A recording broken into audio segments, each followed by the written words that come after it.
Los investigadores han intensificado hoy la investigación sobre el actor Robert Wagner y la misteriosa muerte de su esposa, Natalie Wood, la semana pasada. 48 Hours publicó la noticia de que Wagner, de 87 años, había sido nombrado persona de interés en la sospechosa muerte, que en un principio se declaró como un ahogamiento accidental en 1981. Natalie Wood parecía tenerlo todo: belleza, fama y un matrimonio perfecto. Pero entre bastidores, escondía su rabia hacia alguien cercano a ella. El odio comenzó cuando solo tenía 16 años. Esta mujer empujó a Natalie a una habitación de hotel con una estrella casada de 39 años, y luego le dijo que se aguantara después de que él la agrediera. Controló todos los aspectos de la vida de Natalie, incluso sacrificó su infancia por la fama. Esta, la desgarradora historia de Natalie Wood, que nunca antes habías oído. La historia de Natalie Wood no empezó en un plató de cine. Todo empezó con una adivina. A finales de los años 30, a María Sakarenko le dijeron dos cosas sobre su hija Natalia. Una, que sería conocida en todo el mundo, y dos, que moriría en aguas oscuras. A partir de ese momento, María no fue solo una madre. Ella estaba en una misión. Arrastró a la pequeña Natalie a los platós, a las audiciones, a cualquier sitio donde alguien pudiera fijarse en ella. En 1943, cuando Natalie solo tenía 4 años, María desarraigó a toda la familia de San Francisco a Los Ángeles. Ignoró las protestas de su marido. Ignoró la infancia de Natalie. Lo único que importaba era la profecía. La gran oportunidad de Natalie llegó cuando solo tenía 4 años. Un equipo de rodaje la vio en Santa Rosa.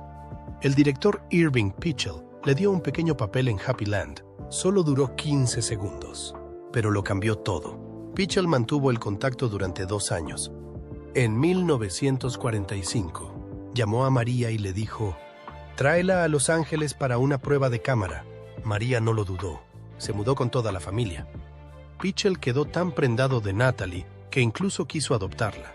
A los 7 años, Natalie consiguió su primer papel importante en Mañana es para siempre, actuando junto a Orson Welles y Claudette Colbert. Acababa de perder 2 dientes de leche y tuvo que llevar un puente dental en el rodaje. Aún así, su actuación dejó atónito a todo el mundo. Welles dijo que su talento era aterrador. Dijo que actuaba con el corazón, no con el guión. Tras la película, Natalie ganó el premio Blue Ribbon de taquilla. María hizo un trato con Universal International y controló todas las ofertas que llegaban. El dinero sacó a la familia de la pobreza. Su padre, Nick, incluso consiguió trabajo como carpintero en un estudio. Pero las cosas nunca fueron tranquilas en casa. Nick Sakarenko era un inmigrante que había visto horrores en Rusia. Trabajaba mucho, pero bebía más. Tenía cambios de humor aterradores. Cuando estaba sobrio, era amable, pero cuando se emborrachaba, se volvía violento. María a menudo llevaba a las chicas a un hotel solo para escapar, incluso después de que la fama de Natalie les diera una vida mejor. Nick seguía bebiendo. Nunca dejó de asustar a su familia. Natalie creció en una casa llena de miedo. Ese caos la siguió hasta la edad adulta. En 1947, cuando tenía 8 años, Natalie protagonizó Milagro en la calle 34. Se convirtió en un clásico navideño. Ella pensaba que Edmund Gwenn, que hacía de Papá Noel, era de verdad. Ella estaba haciendo malabares con 3 películas en ese momento. Su madre acababa de cambiar su nombre por el de Natalie Wood. Le decían que actuara como otra estrella infantil, Margaret O'Brien, y al mismo tiempo recibía órdenes de 3 directores a la vez. A pesar de la locura, se mantuvo alerta. Incluso ayudó a otros actores a recordar sus líneas. La película fue un gran éxito. Se celebró durante toda la temporada navideña y contribuyó a convertir el desfile de Macy's en un acontecimiento nacional. La educación de Natalie tuvo lugar entre tomas. La ley de California exigía 3 horas de clase al día para los niños actores. Aprendió matemáticas y ciencias en el mismo estudio. Los directores se sorprendieron de lo inteligente que era. Nunca aflojó el ritmo, ni siquiera con un apretado calendario de rodaje. Estudiaba por las noches, memorizando las tareas escolares y los guiones al mismo tiempo. Estudió en el Instituto Van Nuys mientras seguía actuando a tiempo completo. En 1956 se graduó, compaginando los estudios con el estrellato. Requería un nivel de disciplina que la mayoría de los adultos no podían manejar. A medida que crecía, los estudios trataron de moldearla. Warner Brothers quería que fuera una reina adolescente. La emparejaron con el actor Tab Hunter. No funcionó. Controlaban todo: su ropa, su pelo, su vida pública. La enviaban a citas falsas con famosos solo para las portadas de las revistas. Algunas citas eran reales, la mayoría eran falsas. Mientras tanto, trabajaba constantemente y mantenía a toda su familia. Warner Brothers hizo una fortuna prestándola a otros estudios, mientras que ella ganaba mucho menos. Tenía que complacer a los columnistas de cotilleos para mantener limpia su imagen. Bajo la ostentación, estaba atrapada. A los 16 años, Natalie estaba harta. Quería dejar los papeles de niña. Rebelde sin causa era su oportunidad. Quería el papel de Judy, una adolescente problemática. Pero el director Nicholas Ray no creía que pudiera interpretar a alguien salvaje. Así que Natalie hizo algo audaz. Tras una noche de copas con Dennis Hopper, tuvo un accidente de coche. Acabó en el hospital. Cuando Ray fue a verla, un médico murmuró: «Es una maldita delincuente juvenil». Natalie miró a Ray y dijo: «¿Has oído eso? ¿Ahora consigo el papel?». Lo consiguió. Solo tenía 18 años cuando interpretó a Debbie Edwards en The Searchers. No era un papel importante. De hecho, solo apareció en unas pocas escenas. Pero esos momentos lo cambiaron todo. Debbie había sido secuestrada por comanches y criada como uno de ellos. Cuando su tío, interpretado por John Wayne, la encuentra años después, ella dice: «Soy comanche». No era solo una frase, era un reto.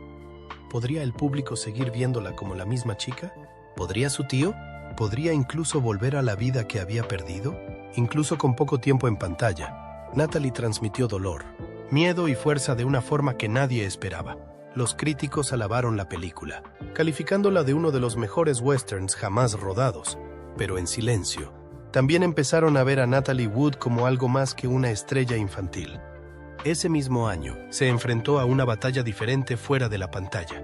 Warner Brothers seguía eligiéndola como la novia guapa, sin profundidad, sin drama, nada serio.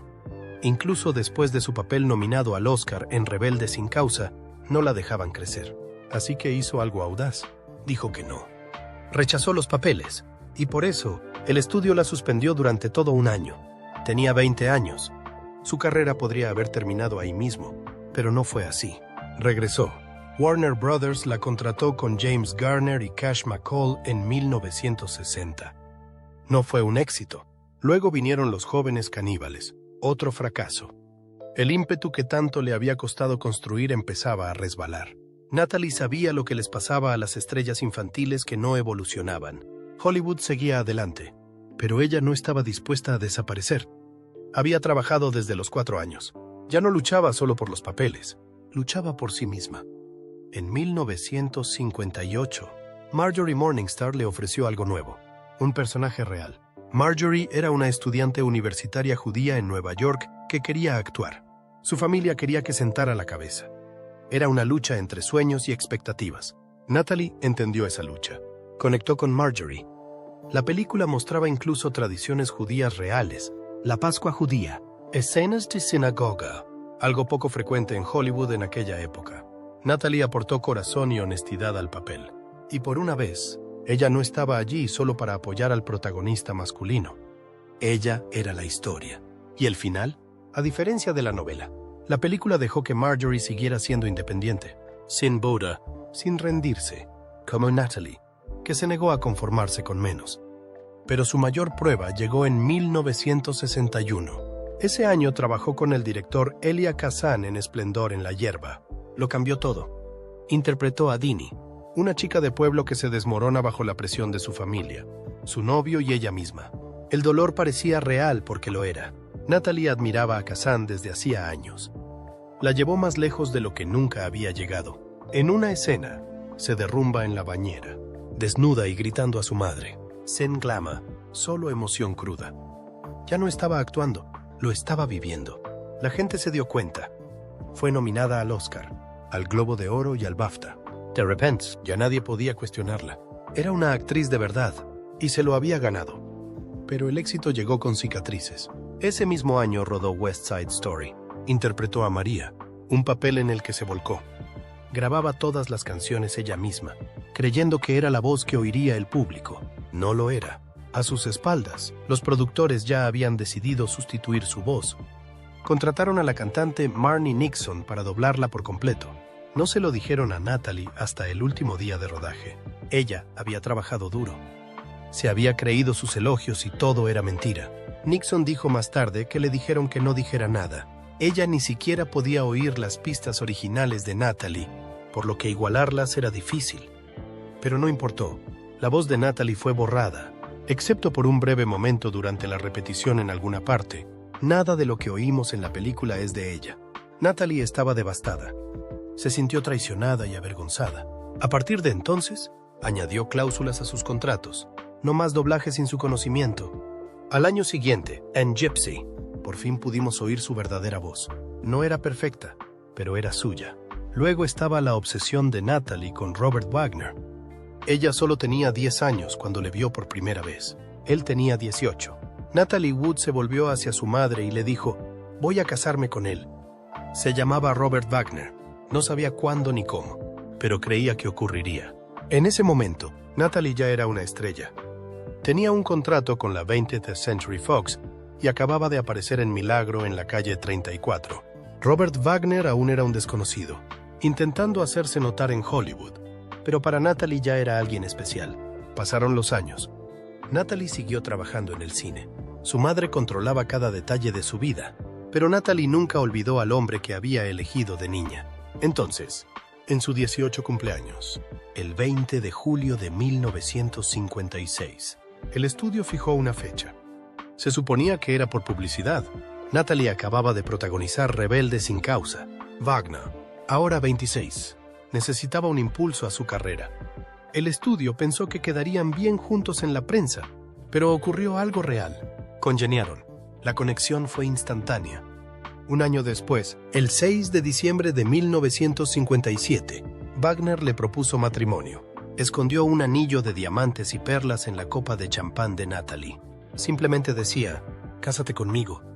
3 semanas después, el 28 de diciembre, se casaron en Scottsdale, Arizona. Ella tenía 19 años. Todo el mundo pensó que era la historia de amor perfecta de Hollywood, pero los problemas ya se estaban gestando. La carrera de Natalie despegó. Fue aclamada por la crítica por Esplendor en la hierba, West Side Story y Gypsy. Incluso consiguió una nominación al Oscar. La carrera de Wagner no siguió el ritmo. Admitió que causó tensión.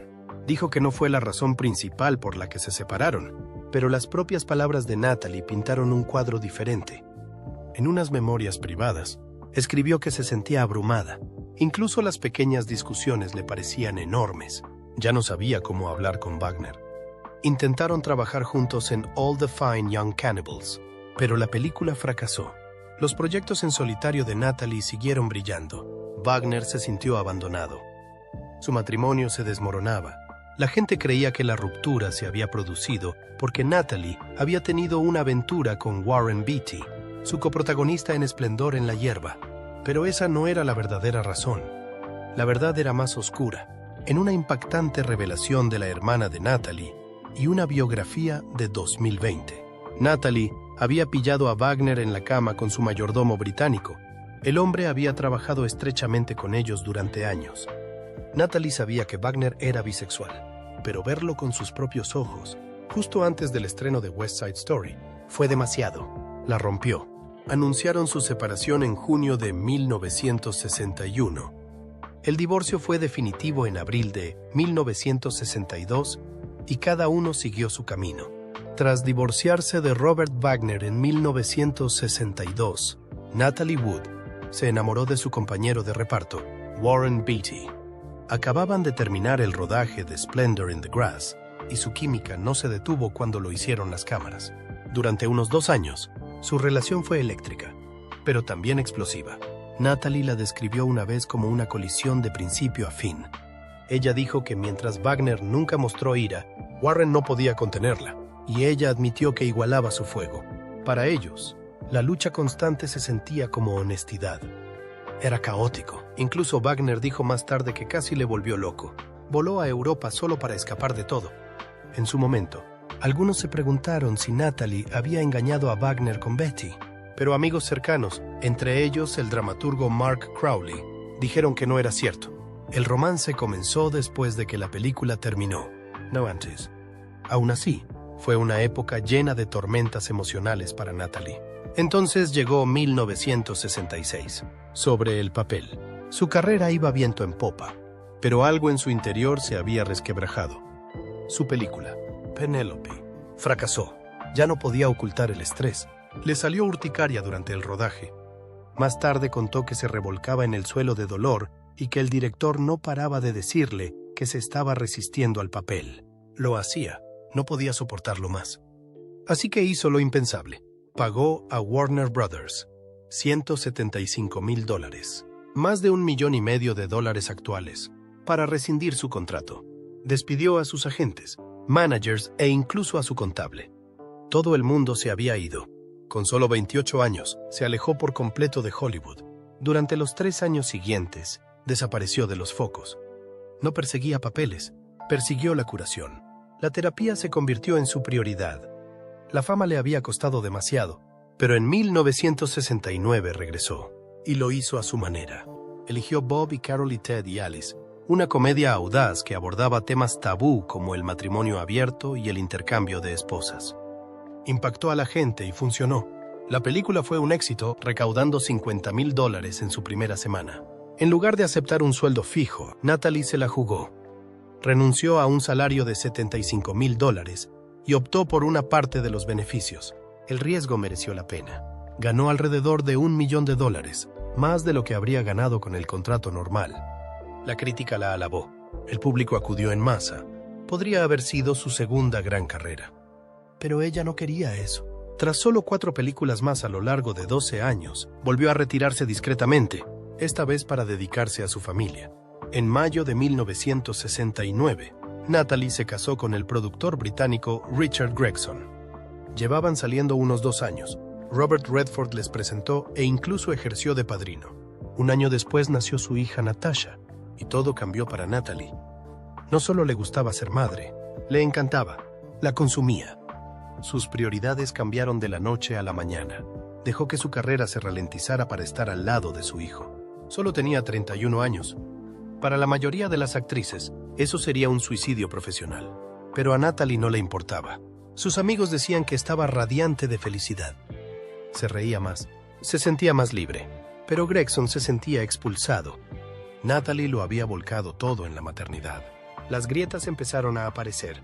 En 1971, esas grietas se abrieron de par en par. Natalie descubrió que Gregson la engañaba con su secretaria. Ella actuó rápido, le echó de casa y pidió el divorcio. Se hizo oficial en abril de 1972. Se marchó a Inglaterra.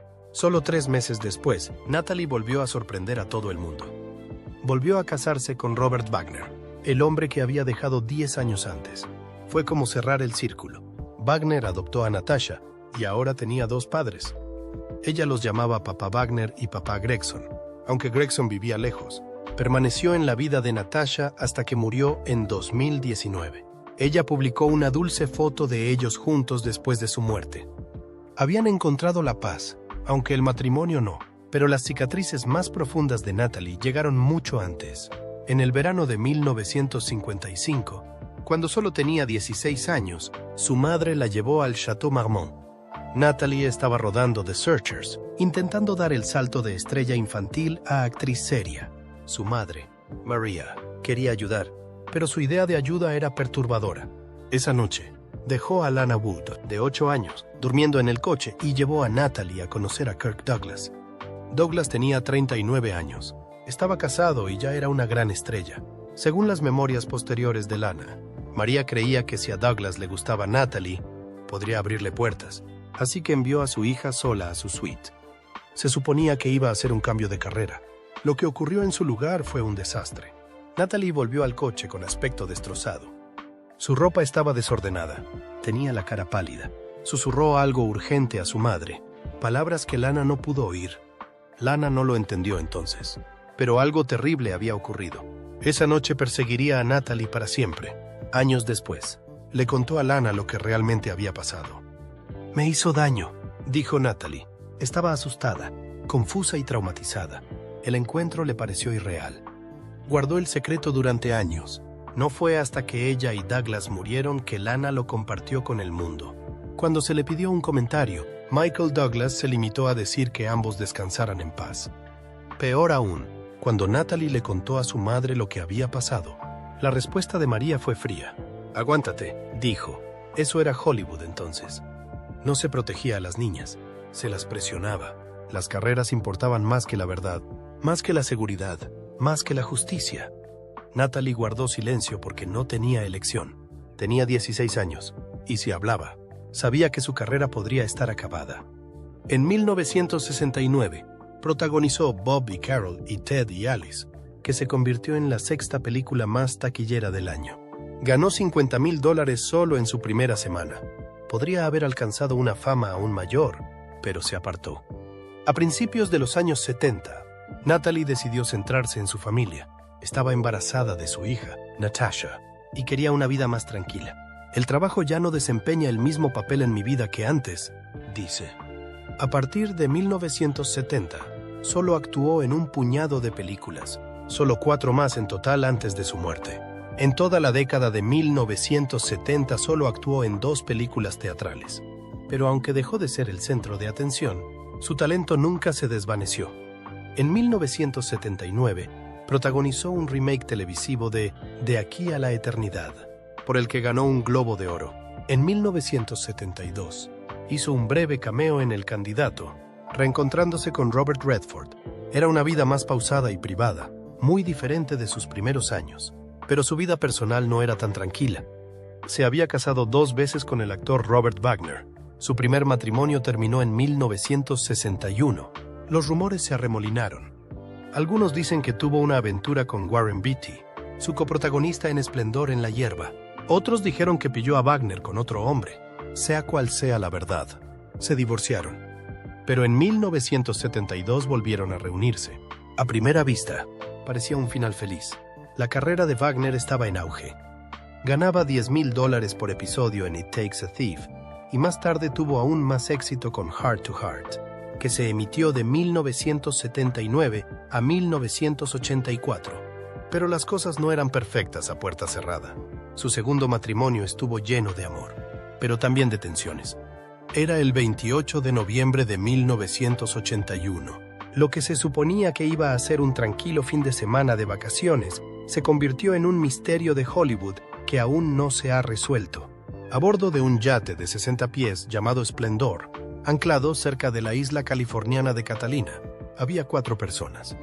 Natalie Wood, actriz de 43 años con 3 nominaciones al Oscar. Su marido, Robert Wagner, de 52 en aquel momento. El actor Christopher Walken, que tenía 38. Y el capitán del yate, Dennis Davern. Natalie y Robert llevaban 2 días discutiendo. Robert quería trasladar el barco al otro lado de la isla. Natalie pensó que era demasiado arriesgado. Llovía y el mar estaba agitado. Esa noche, los 4 fueron a un restaurante local y bebieron mucho. Tanto que el encargado del restaurante llamó al capitán del puerto, preocupado por lo borrachos que estaban.